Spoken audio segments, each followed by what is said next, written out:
बिस्मिल्लाहिर्रहमानिर्रहीम। अस्सलाम वालेकुम। आप देख रहे हैं प्रोग्राम मंजिल पे मंजिल और मैं हूँ शेराज Khan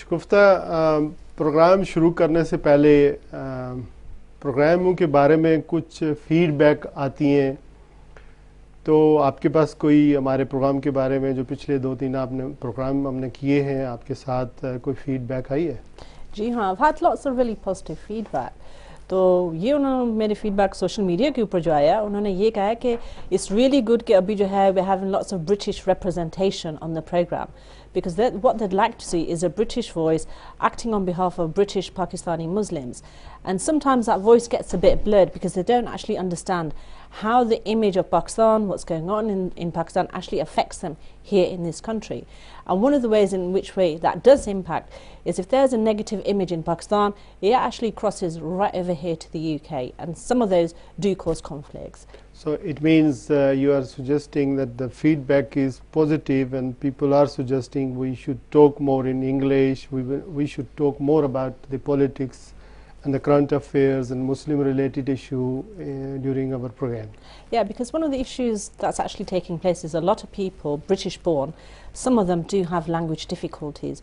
They're not able to understand some of the Pakistani politics in the Urdu language, so they do appreciate that there's somebody actually speaking English so they can get their views across, whether it be through social media or ringing through on the program. So a lot of the younger generations or those whose first language now has become English are able to get their views across. Right, that's good. इसीलिए आपको मैंने अपने साथ रखा हुआ था कि एक तो ख़वातीन की नुमाइंदगी भी आप कर सकें और फिर जो लोग इंग्लिश समझते हैं, जो यहाँ इस मुल्क के बारे में जो ख़बरें हैं, जो उस पर जो एक्सप्लोर हम करते हैं या तज्ज़िया करते हैं या एनालाइज़ करते हैं, वो आप पेश करें ताकि ज़्यादा बेहतर होगा कि आप एक्सप्लेन मेरे मुझसे ज़्यादा बेहतर कर सकते हैं। तो इस वजह से ये बहरहाल है। दूसरी एक बात जो मैं कहना चाह रहा था कि प्रोग्राम के बारे में मुझे बहुत ज़्यादा फीडबैक मिलती है। बाज़ लोग तो बहुत ये कहते हैं आपने क्या पहना हुआ था, कैसे लग रहे थे, लेकिन बहुत सारे जेन्युइनली लोग ये दुआ भी देते हैं, अप्रिशिएट भी करते हैं कि आप ऐसे टॉपिक्स को रेज करते हैं जिसका कम्युनिटी से कोई ताल्लुक होता है। But Sheraz bhai, how do you actually research what will be next week's topic or the week after? How do you actually plan this? Right. हम बेसिकली मैं 7 दिन ही, चूँकि बीइंग ए जर्नलिस्ट आपको ख़बरों पे ध्यान रखना पड़ता है। It's not very exciting to watch all the time news, current affairs, you know, rather it's depressing sometimes as well.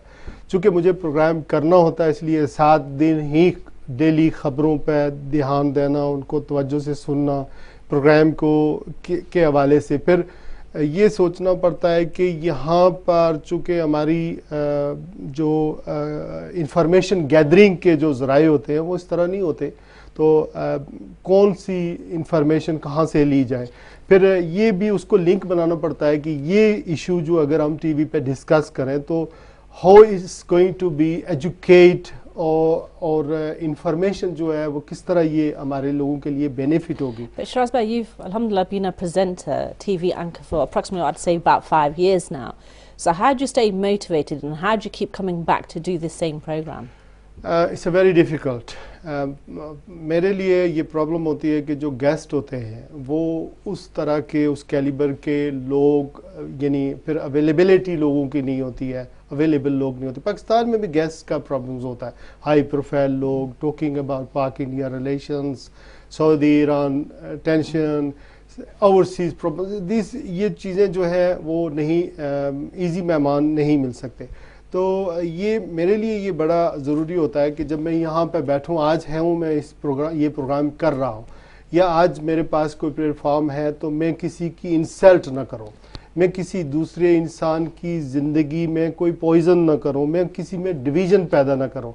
तो मेरे लिए यहाँ बैठकर ये ज़रूरी होता है कि how can be I am ambassador to my religion of Islam, how can be I am ambassador to the Pakistan, how can be I am an ambassador to the Kashmiri cause and Kashmiri people. So it's very difficult to be impartial and unbiased. Right, it is. And when I sit here, regardless whatever I post on my Facebook, I I always try to be not to be biased. जो बाहर हो रहा होता है उसमें आपकी अपनी feeling कुछ होती हैं, लेकिन जब ये जॉब है इसका तकाजा ये है कि you have to be unbiased and you have to be committed with your profession. ये स्लो प्रोसेस होता है तो उससे मुझे सेटिस्फेक्शन होती है. कभी कभी मैंने कभी अगर डंडी भी मारी है जाने अनजाने में तो बाद में I feel guilty. Yeah, but some of the policies that some governments actually do follow and implement are surely worthy of giving them a good stick, isn't it? It is. But we're going to talk about the topics. मेरे आप क्या topic आपने select किया? एक तो ये हमारे यहाँ जो आपने रिसर्च की है ये refugees crisis का हम डील करेंगे. I think it's a very big thing about refugees in Europe at the moment. It's headline news every day. And I've had a lot of feedback regarding talking about refugees and what it means for everybody right here. So that's going to be one of the topics for today. Right. So इसके अलावा हमारे पास दूसरे जो topic है, हमने पिछला एक programme किया था, आपको याद होगा कि सऊदी अरेबिया और ईरान के साथ की जो टेंशन बनी थी उसमें आपको पता है कि सऊदी जो सफारत खाना था उसको ईरान के अंदर जला दिया गया. फिर शेख नमल जो शिया क्लरिक्स थे सऊदी अरब के बाद, शेख नमल उनको जो फांसी दी गई थी उसमें ओवर रिएक्ट ईरान ने किया था. तो फिर दोनों मुल्कों ने अपने सफारत खाने अपना सफारती अमला एक दूसरे का निकाल दिया. तो उसके साथ फिर कतर ने, बहरीन ने, फिर यूएई ने और दूसरे ममालिक ने भी वो अपने सफारत खाने जो है वो अमला या तो महदूद कर लिया या फिर ईरान के साथ कम कर लिया. तो वो हमने एक प्रोग्राम शुरू किया था. उस वक्त बाज़ लोग समझते थे कि हम खामखा कोई एग्जीरेट कर रहे हैं, लेकिन पिछला जो पूरा हफ्ता गुजरा है, पाकिस्तान के डिबेट हों, सऊदी अरब में हों, ईरान के हों, मिडिल ईस्ट के हों, इसी पर उन्होंने तवज्जो जो है मरकूज़ रखी. तो इस पर भी हम बात करेंगे. लेकिन लास्ट जो हमारा सेगमेंट होगा उसमें जो MQM के लीडर यहाँ पर उनका मर्डर हुआ था, डॉक्टर इमरान फारूक, लंदन में, उसका एक केस पाकिस्तान में 2 आदमियों ने इकबाल जुर्म किया है. तो हमें 2 मेहमान बड़े अहम ज्वाइन करेंगे. वो आखिरी सेगमेंट बड़ा पावरफुल होगा. लेकिन आई थिंक इसके अलावा जो एक ख़बर और भी है, देखें ये जो सोशल मीडिया पे चल रही है वो ये चल रही है कि पाकिस्तान के आइन के अंदर जो अमेंडमेंट की जा रही है कि Gilgit Baltistan it is a part of Kashmir, जो स्टेट जम्मू कश्मीर है उसका हिस्सा था. लेकिन अभी ये एक आइनी कमेटी बनी है, उसका ख़बरें ये सुजेस्ट कर रही हैं कि वो आइनी कमेटी जो है वो अपनी रिकमेंडेशन उसने दी है कि गिलगित बल्तिस्तान को कश्मीर का हिस्सा तो है ही, लेकिन उसको सूबा बना दिया जाए पाकिस्तान का 5वां. तो ये एक सोशल मीडिया पर और कश्मीर के हवाले से जो लोग हैं वो भी बहुत सारे एतराज़ात कर रहे हैं. तो उस पर भी हम बहरहाल थोड़ी बहुत बात करेंगे जितना हमारे पास टाइम होगा. लेकिन रिफ्यूजीज क्राइसिस इन यूरोप इस आवर फर्स्ट सेगमेंट, और उसके बारे में आप हमें ये डिटेल बताएंगी कि ये कितने सवीयर हैं, कितने आ रहे हैं. और ये मिडिल ईस्ट की जब हम बात करते हैं, जब सऊदी ईरान की तनाज़े की बात करते हैं, जब दाइश की बात करते हैं, या यूरोप और यूके की मिडिल ईस्ट में जो एयर स्ट्राइक है जो सीरिया के ऊपर और दाइश के ऊपर जो इस वक्त टेंशन बनी हुई है, जो एयर स्ट्राइक जारी है फ्रांस अटैक के बाद, उसके बाद बहुत सारे हालात जो है ऐसे बने हैं कि लोग वहाँ से पहले भी आ रहे थे और अभी फिर आ रहे हैं. तो what you can tell us about the exact figures and how these people are coming and where they're coming from and everything? Well, it's really sad what's happening in Syria at the moment, and the humanitarian crisis in Syria is just escalating day by day, especially with the winter months. Now this war, if anybody's been following this, has been going on for the last about 4 to 5 years, and when a civil unrest carries on for this long, it has a profound effect on everyday people that have to live in that country. Now Sheraz, there's been a lot of civil war between the current president al-Assad and between rebels. In that fighting also has joined other countries with ISIS, so there's a war within a war going on. So then you have military airstrikes coming in from other countries trying to stop certain other rebels from entering the game. And with that, what's actually happened is there's been about 4.3 million refugees that have actually left the country. 4.3 million refugees that have left the country. From Syria. They've left that. Most of them have ended up in Turkey. About 2 million Syrian refugees have ended up in Turkey. About 1.1 million in Lebanon. 600,000 and thereabouts in Jordan, and then again in Iraq, Egypt and North Africa. And seeing that Europe is one of the world's wealthiest continents, we've only had a very small percentage, about 10%, making it over to Europe. And within the UK, since 2011, since all the fighting and the civil war started, only about 5,000. But the UK has pledged a lot of money in their billions, nearly about over £1 billion to Syria to help the humanitarian crisis. Now, what the problem now is that over the next 5 years, up until 2020, UK has actually agreed to take another 20,000 Syrians. And that's a lot less than what some of the neighbouring countries, 80% of the Syrian refugees have actually gone into their neighbouring countries. And Germany and Sweden have done their most to help refugees, but now even they've started building up fortresses and stopping border control. So what status is at the moment in UK then, refugees-wise? Refugees, I mean... Where are they living? They live in the camps? They're not living in camps, they've been distributed to local councils. So because they are recognised as refugees, now the problem we have... How many we get so far in UK? 5,000. About 5,000. Now the problem is that the term asylum seeker, refugee and migrant, they're all being interlinked, and there's a massive difference between all of them. Asylum seekers are those people who make themselves known to authorities. They say they'll face persecution if they're deported back to their countries. That's one group of people. The other group of people are refugees who are proven that there is civil unrest and they are fleeing war and some natural disaster. And then you have migrants who are economic migrants who are leaving their country for either legally or illegally. So these terms at the moment are just being like used all in one, which is quite wrong. And if that many refugees are coming in the UK and Europe, how are we going to cope in council-wise schooling, hospitals and housing and so on? There's not that many actually coming. The hype is more than what there actually is. We will cope because there's only 0.19% of the world's refugees have ended up on our shores just as it is. So really it's Germany, Sweden who have taken the main brunt. It's 80% of the developing countries that have taken most of the refugees.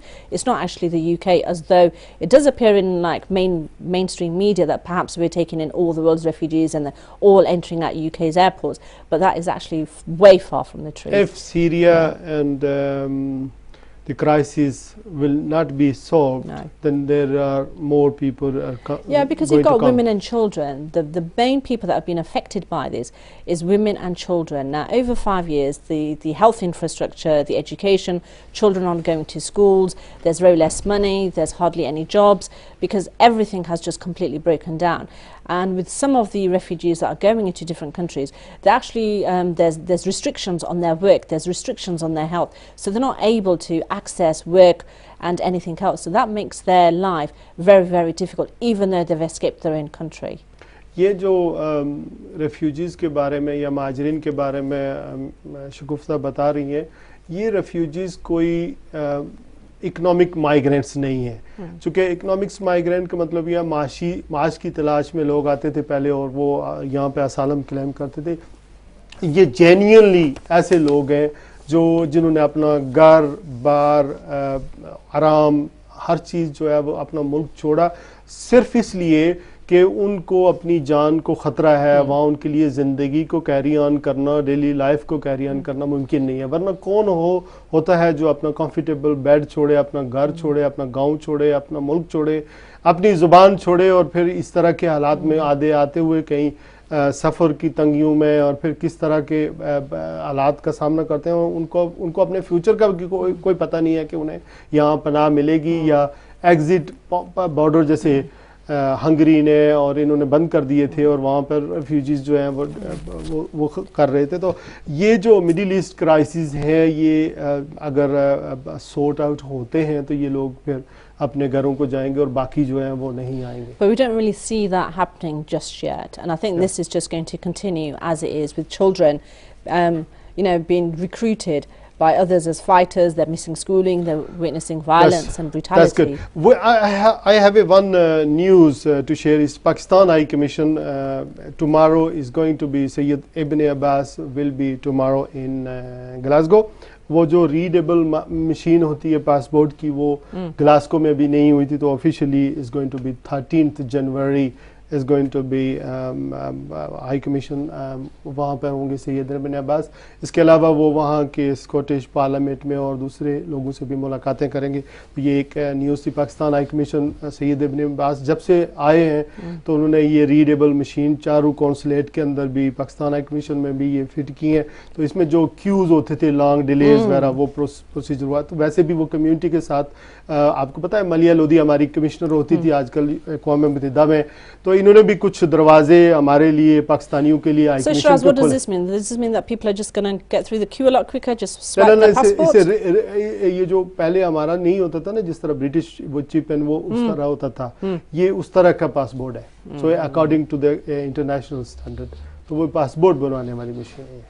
Fabulous, they're using IT now. Right, can we move to the next segment then? हमारा वो जो दूसरे segment था वो ये था Saudi Arabia और Iran का तनाज़ा। इस हफ्ते इतनी बड़ी डेवलपमेंट हुई है, जैसे कि मैं ओपनिंग रिमार्क्स में मैंने कहा था, पाकिस्तान में ये जो सऊदी अरब के फॉरेन मिनिस्टर हैं आदिल अल जबीर, ये उन्होंने विज़िट किया और फिर बड़ा हाई प्रोफाइल विज़िट हुआ है। डिफेंस मिनिस्टर जो वली अहद मोहम्मद बिन सलमान है, उन्होंने पाकिस्तान का विज़िट किया है। ये इस एक हफ्ते में 2 हाई प्रोफाइल विज़िट पाकिस्तान में सऊदी अरब की तरफ से किए गए। So Sheraz, what do you think? Are tensions between Saudi Arabia and Iran, are they going to be escalating or is it going to be resolved? I mean, what's your understanding? Right, इसी को मैं बता रहा हूँ। अभी तक तो escalate ही हो रही है, चूँकि इसमें एक तो सेक्टेरियन का एलिमेंट मौजूद है। सऊदी अरब के सदर्न और ईस्टर्न बॉर्डर के पास जो शिया आबादी है वो ज़्यादा है और वहाँ पर अपराइजिंग है और वहाँ पर सऊदी अरब के तेल के ज़खायर हैं। तो सऊदी अरब ने, पाकिस्तान ने अपनी जो असिस्टेंस या मीडिएशन या सालसी के लिए ऑफ़र किया है इनको, सऊदी अरब को, लेकिन उन्होंने कहा है कि हमने आपकी पोजीशन का पता करना है, हम सालसी के लिए नहीं कह रहे। फिर सऊदी अरब ने पाकिस्तान के अंदर जो विज़िट किए उसके उनके बारे में आज हमारे सरताज अजीज़ जो मशीर बराए वज़ीर आज़म वज़राए ख़ारजा हैं फ़ॉरेन के, उन्होंने ये बयान दिया है कि हम सऊदी अरब को किसी हालत में भी, यानी वो फ़ौजी असिस्टेंस जो किसी मुल्क के ख़िलाफ़ नहीं दे सकते।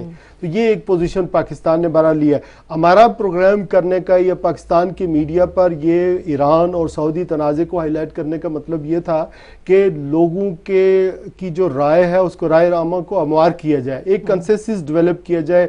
जब मीडिया पे चीज़ आती है तो गवर्नमेंट पे भी, जो हुकूमतें होती हैं उन पर भी प्रेशर बढ़ता है कि हमारी आवाम क्या चाहती है, हमारा मीडिया क्या चाहता है। तो ख़तरा यही था, चूँकि हमारी पोजीशन ये है। देखो So what do you think Pakistan is going to do? Pakistan के लिए बड़ी परेशानी की सूरत हाल बनी हुई है, क्योंकि पाकिस्तान वो 34 ममालिक का जो फौजी दहशतगर्दी के हवाले से, जैसा कि मैंने पहले कहा था, उस सऊदी अलायंस में दहशतगर्दी जिसे कहते हैं उस इत्तेहाद में भी शामिल है। सऊदी अरब के साथ पाकिस्तान के जो रिश्ते हैं अखलाकी, मजहबी और सिचुएशन, चूँकि हमारे वहाँ पे मजहबी काबा और ये wouldn't it be easy if Saudi Arabia just said sorry and apologized for executing a Shia cleric, even though he was a Saudi citizen? It is up to them. It is up to them. Rather than this whole thing escalating. देखें पाकिस्तान में जो हमने अभी फौजी अदालतें बनने के बाद जो लोग जो किए हैं, उनको फांसियां दी हैं, उनके लोगों से तो पाकिस्तान माफी नहीं मांग रहा है ना। अब देखें, नहीं, but they weren't involved in an unfair trial. But it is of course this is debatable as well. लेकिन फिर आपको ये आप भूल गए कि आपने ओवर रिएक्ट नहीं किया कि बांग्लादेश के लोगों को 1971 के बाद जब बांग्लादेश आलादा हो गया था उसके बाद अभी फांसियां वहां पर हो रही हैं, तो मुसलमान मुल्कों ने कभी कोई रिएक्ट नहीं किया है। चाइना के अंदर लोग फांसियां देते हैं, तो उनका अपना एक लॉ है। ही शुडंट बी, जो जिस तरह किया गया उनको ओपन ट्रायल देना चाहिए था, वो उनका अपना लॉ है। और सऊदी अरब ने जो पोजीशन ली हुई है, चूंकि वहां पे रॉयल्स हैं, किंगडम है, ये ज्यादा सस्टेन करने वाली चीज नहीं है। ये जो रॉयल्स का है ना, ये एक डिक्लाइनिंग चीजें हैं। तो ये जो ओवर रिएक्ट, ईरान ने भी ओवर रिएक्ट किया है।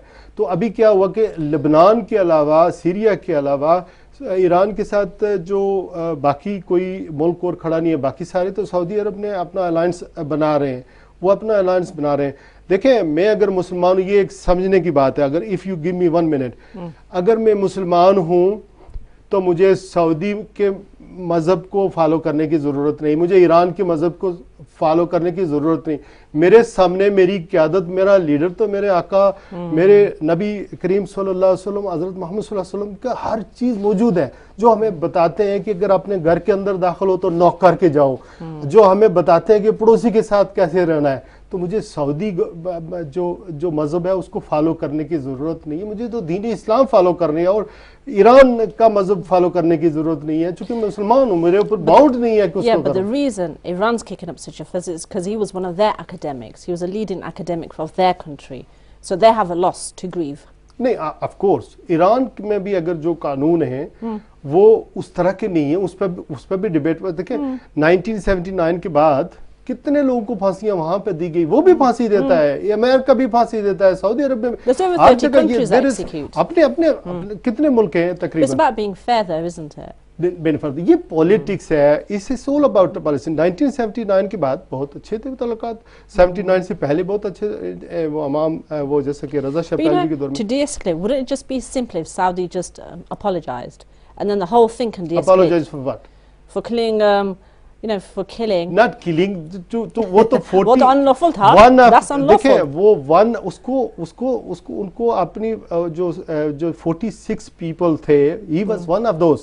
इसमें 4 जो है वो शिया लोग थे, बाकी तो सर अल-कायदा और डिफरेंट थे, तो he was one of those। But according to Amnesty International, this was an unfair trial. Does that have no basis? देखिए एमनेस्टी इंटरनेशनल की जो आप बात कर रही है ना, एमनेस्टी इंटरनेशनल तो बहुत सारी रिपोर्टें देता है दुनिया के अंदर, जो उनकी तो जवाब है वो उन्होंने कहा ही नहीं, वो तो पाकिस्तान की जो हमारी फौजी अदालतें हैं। It's a UK organization, so therefore you would assume it would be unbiased. It has nothing to gain. Which one? Amnesty International is a UK movement, so therefore if it many things are in UK based, it's still questionable। हम देखें ये जो house of Commons में debate हुआ उसमें कितने लोगों ने कहा कि ईरान आप सीरिया पे दाइश पे अटैक ना करें, इससे कोई बैकफायर होगा, तो उन्होंने स्टिल किया है। तो दिस इज हमारी पोजीशन ये है, चूंकि पाकिस्तान जो है ना, पाकिस्तान को ईरान को भी चूंकि इमीडिएट हमारा नेबर है, तो उससे we have to stay out with it. Iran को भी डिस्टर्ब नहीं करना है, गैस पाइपलाइन जो है ईरान, बहुत सारी चीजें, पाकिस्तान को ईरान को भी नहीं डिस्टर्ब करना है और सऊदी अरब को भी खुश रखना है। तो ये अच्छा है कि पाकिस्तान अपनी फौजें जो है वो अगर सऊदी अरब में भेजेगा, हैं भी वहाँ पे, हमारे कुछ लोग वहाँ पे हैं, तो वो they are only to defend खाना काबा एंड ऑल दैट। अगर उनको जो होली प्लेसेस हैं, अभी तो उन्होंने वो स्टेटमेंट दे दिया ना कि हम सऊदी वालों के ऊपर अगर कोई हमला हुआ तो हम सऊदी वालों के साथ हैं। सऊदी अरब के साथ तो होगा। सऊदी अरब की जो पोजीशन है वो हमारी पाकिस्तान की सऊदी अरब के बारे में सही है। तो एंड वो 34 ममालिक भी हैं, वो भी प्रेशर पाकिस्तान पे डाल रहे हैं। तो सूरत हाल ऐसी होगी कि मीडिएशन बहरहाल एनीवे होनी चाहिए। I think all the opposition parties we should जैसा कि मैंने कहा, we should show restraint। हमें जो है ना वो जज्बात में आकर ये कहें कि हमारा ये बड़ा ज़रूरी फॉलो कर रहा है हमने सऊदी मज़हब को या ईरानी मज़हब को, आप करें। मतलब अगर कोई आपके शिया क्लर्क्स या सुन्नी क्लर्क या जो भी हैं उनको आप करते हैं तो करें फॉलो, लेकिन they don't teach to hate each other and वो क्या कहते हैं, मारे एक दूसरे को, ये फसाद फैलाएं। और पाकिस्तान में अभी ये है कि सऊदी अरब की हमायत में भी जुलूस निकल रहे हैं और ईरान के राज में भी जुलूस निकल रहे हैं। ये सूरत हाल because they're both best friends of Pakistan, isn't it? नहीं, it's not of course they are both best of the friends, but the other side is that people of Pakistan has got a division and वो missionary जो है वो काम कर रहे हैं सऊदीया के लिए भी और ईरान के लिए भी। ये हमारे लिए एक डिस्ट्रैक्शन है, ये हम अपने मुल्क को बैटलफील्ड नहीं बना सकते। इसके अलावा हमने बात करनी थी, एक जो एम इशू था वो था पाक इंडिया का, जो आपका एक सेगमेंट था। हाँ, we were going to ask about the future of Pak-India relations in regards to what's going on at the moment. Sorry, can you repeat that? Yeah, what's the future of Pak-India relations? हाँ, ये I mean, we have that topic every week, isn't it? Every week, but just to sum up, 15 तारीख को जो जनवरी को जो वज़ीर ख़ारजा की meetings होनी थी उनमें तो होना है, और मशीर ख़ारजा की मीटिंग वो तो होनी है, सेक्रेटरी ख़ारजा की। तो ये तो हमारे ये अभी तक कैंसिल नहीं हुई हैं। लेकिन सम हो जो अमेरिका जो है इसके दरमियान है, इंडिया और पाकिस्तान के दरमियान, तो जो हमारे जॉन कैरी साहब हैं ये अमेरिका के वज़ीर ख़ारजा, वो कोशिश कर रहे हैं कि पाकिस्तान को और इंडिया को इस पर रखा जाए और ये किया जाए, इनके दरमियान जो है ये मायदे करवाए जाएँ। Isn't it the best diplomatic ties we've had with India for a long while now? At the moment, चूँकि पाकिस्तान के वज़ीर आज़म मियाँ मोहम्मद नवाज शरीफ साहब एंड फॉलोइंग आर्मी चीफ ने अमेरिका का दौरा किया था, उन्होंने उस दौरे के बाद हालात ऐसे पैदा हुए कि दोनों के दरमियान ये सालसी का किरदार जो अमेरिका अदा कर रहा है, तो ये दोनों पर बहुत बड़ा प्रेशर है कि मोदी का 25 दिसंबर को लाहौर में आना, पाकिस्तान में आना, फिर कुछ इनिशिएटिव्स नहीं लिए गए हैं। अभी इस पठानकोट के वाक़े के बाद इंडिया ने बड़ा रेस्ट्रेंट शो किया है, बड़ा तामुल से काम लिया हुआ, एग्रेसिव कहते हैं ना, हम मार देंगे, छोड़ोगे नहीं, ऐसी ये there was nothing like that. बहुत बड़ा पॉजिटिव उन्होंने रिस्पांस किया। तो ये end of the day future is very good, चूँकि ये अफ़गानिस्तान, पाकिस्तान, चाइना, ये आइंदा वाले दौर जो है ये कन्फ्लिक्ट को ख़त्म करने के दौर, ये रिजॉल्व करने की बात है। ये पाक जो सी पैक है, ये चाइना पाकिस्तान इकनॉमिक कॉरिडोर जिसको कहते हैं सी पैक, वो एक इसी तरह का है कि हमें भी अपने तनाज़ात को ख़त्म करना है। अब 46 अरब रुपए, 46 बिलियन अरब जो है वो पाकिस्तान के अंदर आ रहे हैं, तो कौन इन्वेस्टमेंट करेगा आपका अगर ये डिस्प्यूटेड टेरिटरी होंगे, आप जुलूस निकाल रहे होंगे, सियासत कर रहे होंगे, लड़ रहे होंगे, फ़ौजें पाकिस्तान, इंडिया, ये जो चीज़ें ये चीज़ें ख़त्म होने वाली हैं। आप देखें this is going to be better. लेकिन अभी मुझे नईम अहमद साहब ने ज्वाइन किया, हम MQM के फॉर्मर ये सेक्टर इंचार्ज हैं, और इन्होंने एक बनाई हुई है डॉक्टर इमरान फारूक मुतहिदा MQM, उसके ये पानी कन्वीनर भी हैं। जी अस्सलाम वालेकुम नईम अहमद साहब। जी वालेकुम सलाम। प्रोग्राम में शामिल करने का बहुत बहुत शुक्रिया आपका और तकबीर टीवी का शिराज साहब। अच्छा ये बताएं नईम अहमद साहब कि ये डॉक्टर इमरान कत्ल केस का मामला पाकिस्तान तक पहुंच गया, और ये जो दो वहाँ पर मुजरम हैं, इस केस का कोई मदई कौन है, ये कौन पिटिशनर कौन है, किसने फाइल की, ये स्टेट वर्सेस उन दो मुजरमों के है, ये किस तरह का, ये वहाँ कैसे केस यहाँ चल रहा था तो वहाँ कैसे पहुँच गया? शिराज साहब, पाकिस्तान में इस केस के ऊपर जो भी कुछ हो रहा है, बदकिस्मती से रिवायती बदनीयती पर हो रहा है, जो भी कुछ हो रहा है इस केस में मुका हो चुका है, और पाकिस्तान के अंदर केस चलाने का मकसद सिवाय इसके कुछ नहीं है। इसका अंजाम सौलत मिर्जा केस की तरह से ही होगा। जिस तरीके से शाहिद हामिद की कत्ल में उन्होंने जो भी कुछ इनके इशाफात किए थे, ये दोनों केसों में बड़ी ममासलत है, और सौलत मिर्जा ने भी यही सारे नाम लिए थे जो आज पाकिस्तान में दोबारा से उसको फिल्म चलाई जा रही है। नहीं, आपको क्या नजर आ रहा है, किस तरह ममासलत है? दो मुजरमों ने इकबाल जुर्म कर लिया है, वज़ीर दाखिला बैक पर हैं, अदालत में दोनों ने करार जुर्म कर लिया है, तो अब मेरी समझ नहीं आ रही कि कत्ल यहाँ पे हुआ, इकबाल जुर्म लोग पाकिस्तान में कर रहे हैं, यहाँ की पुलिस भी उसमें इन्वॉल्व है, तो किस तरह साजिश हो रही है, क्या हो रहा है ये? फिर देखिए, मैं इसके अंदर जो अपनी राय है उस पर एक दलील के तौर पर एक बात पेश करना चाहता हूँ। सौलत मिर्जा ने भी सारे इंकशाफात किए थे, सारे बयानात दिए थे, सजाए मौत हो चुकी थी उनको, और उसके बाद ये चांस हो रहे थे कि शायद जो बैकग्राउंड में हिदायत देने वाले जो होते हैं, सपोर्टर होते हैं, सहूलतकार होते हैं, उनके ऊपर भी हाथ डाला जाएगा। लेकिन जब आखिर में उनकी फांसी से पहले जब वो बहुत इशू हॉट हुआ था पाकिस्तान के अंदर, तो 9 मई 1914 2014 दुबई में एक मीटिंग अरेंज की गई, जिसके अंदर रहमान मलिक साहब और इसाक डार साहब नवाज शरीफ साहब की तरफ से और बाबर गौरी साहब MQM की तरफ से शरीक हुए, और रहमान मलिक और बाबर गौरी ने दबाव डाला और मियां नवाज शरीफ साहब को मैसेज भेजा कि जितना जल्दी मुमकिन हो सके इसको फांसी पे लटकाओ, अगर आपने इस पे देर की तो पीपल्स पार्टी और MQM आपकी हुकूमत चलने नहीं देगी। उसके फौरी बाद ही जो है सारा मामला खत्म हो गया, मुकमुका हो गया, और सौलत मिर्जा को फांसी हो गई और सारे मामला खत्म हो गए, और आज उसका कोई नाम भी नहीं लेता। अब ये नए सिरे से जो सिलसिला चल रहा है, ये दरअसल पाकिस्तान के अंदर जो ब्लैक मेलिंग की टैक्टिस होती हैं एक दूसरे के लिए, इसके अलावा कुछ भी नहीं। नहीं, लेकिन जो हमारे वज़ीर दाखिला हैं चौधरी निसार साहब, वो तो MQM के बारे में कोई इतना अच्छा सॉफ्ट इमेज नहीं रखते हैं, तो वो क्या वो इस केस में ख़ुद इसको देख रहे हैं? उन्होंने मुलाकातें भी की हैं पाकिस्तान ये ब्रिटिश हाई कमिश्नर से वहाँ पे इस्लामाबाद में, और हर तरह का तावन करने के लिए भी तैयार थे। तो मुझे इसमें साजिश कोई किस तरह नज़र आएगी और क्या? चलो हम आप लाइन पर ही रहे, हमें बैरिस्टर